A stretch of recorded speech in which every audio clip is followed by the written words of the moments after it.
Hey guys, what's going on? This is Chad with ecovapors.com. Today I'm going to do a very simple dual coil build.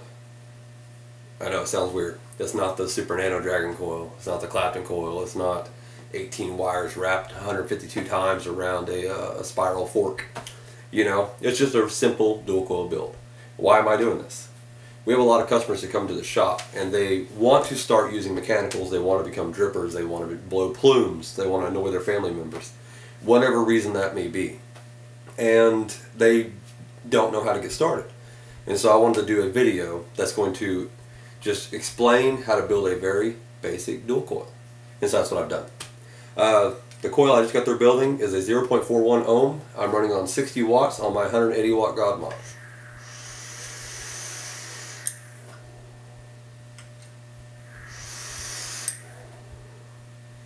Works just fine. Let's go to the next screen, I'll show you how to build it. Alright, so we're going to do a basic dual coil build on the Tobh Atty clone. This is for all of the newcomers to mechanicals and RDAs. And so let's get started, real simple. Reference wise, try to get a focus of this. Okay, so the center post is the positive and these two outside posts are the negative. So what we're going to do now is we're going to wrap a coil. And today I'm going to be using 26 gauge Kanthal. I'm going to cut a piece about a foot in length.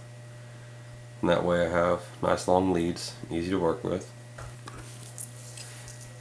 So now we got the screwdriver and the wire. I normally just hold my thumb here and I'm going to take and do, let's say 8 wraps.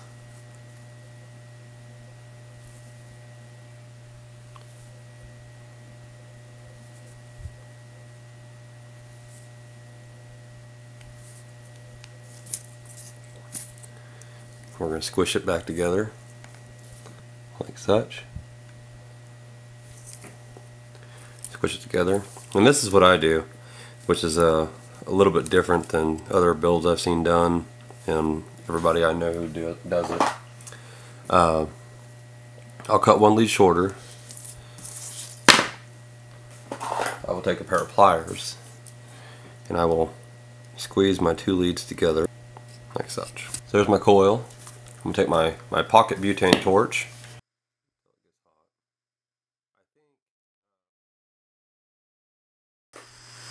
Take a pair of tweezers and squish them back together. Go ahead and do it again.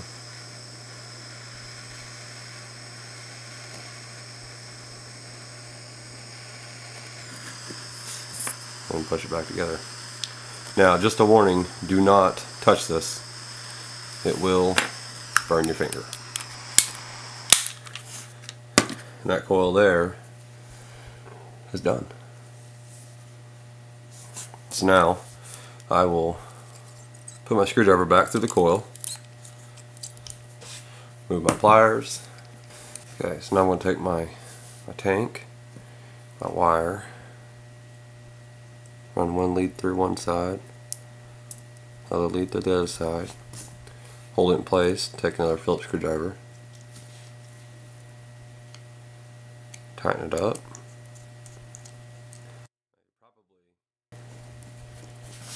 And so that's a 0.84.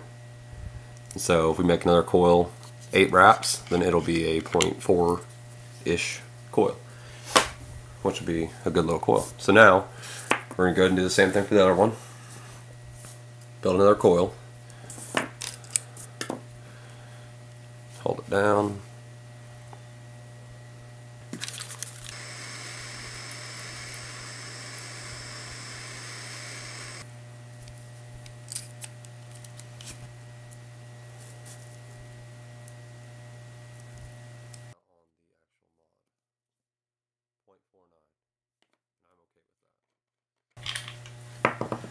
This is the SMI 180 watt God mod. And this is always a good idea also. Anytime you use a resistance meter, resistance tester, you can put on these box mods and double check. And so see this here saying 0.41 and the resistance meter said 0.49. Either way, they're both in safe ranges, but it's always good to be cautious and double check what you're building.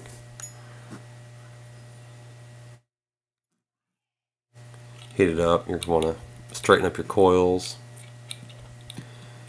And whenever you build your dual coils, you want to make sure that they are going the same way with the post, and then also that the coil here can hit the airflow. So basically, you don't want to build a coil around the camera. You do not want to build a coil behind these tabs, because then it will restrict airflow. And you want them to both you want them to heat up from the inside out.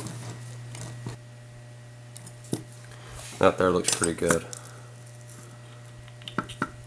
Give them one last squeeze. Another thing you want to do after you're done building a coil is you want to check your post. See that one there's loose. You want to make sure that they're still tight. So now we're going to wick our Tobh Atty clone, and for that I'm going to be using organic cotton, and it's really simple. Just want to take a little chunk, kind of spin the tip of it.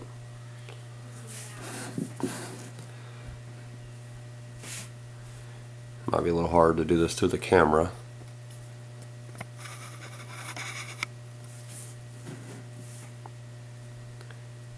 Just want to poke it in one side,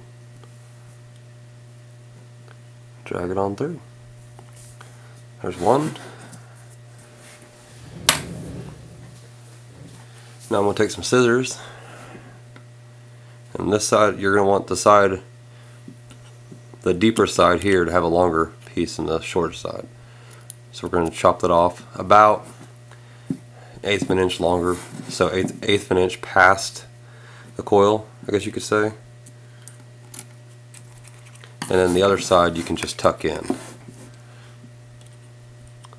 like such.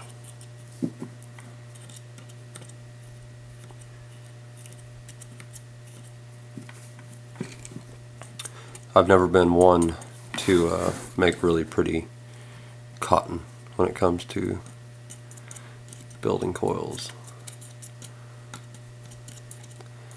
And normally what I recommend is the hole underneath the coil. I kind of like leaving it open, and that way it allows airflow. And so it doesn't have to be completely open, but just kind of keep it where it does not get a huge wad of cotton underneath it. So now we're going to juice it. This is Eco Reserve, made by Eco Vapors. This is our juice, premium line, max VG. This is 3 milligram. When I wick it, when I put juice on there, I'm just going to want to kind of slowly get it started, because the way it is, if I just dump a bunch of liquid on top of it, it'll just pull up and take forever to kind of soak in. So I kind of want to dab it. Alright, so now that we got our juice on there, make sure you got plenty on top of the coil. Make sure you don't see any dry spots on the coil.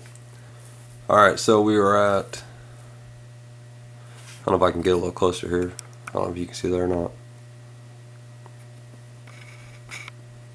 No. Okay. It is 34 watts, which is 3.7 volts, 0.41 ohms. Let's see what she does. Alright, so she is firing just fine. So we're going to go ahead and put a little bit more juice on there. Once again, make sure there's no dry spots.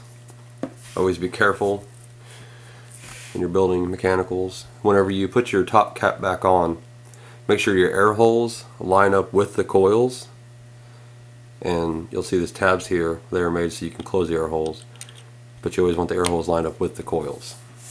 And there you go. A very simple but effective Dual Coil Build. Alright, and we're back. And maybe you learned something, maybe you didn't. I'd like to go ahead and talk about the taste on this one here. It has a really good taste. It's really a mutual taste between the actual liquid and the VG. And so I've had a lot of coils I've built where it's really damp, I guess you could say. The flavor is just really muted. And so you'll have a huge cloud, but it just doesn't taste that good. I prefer 24, 26 gauge Canthal.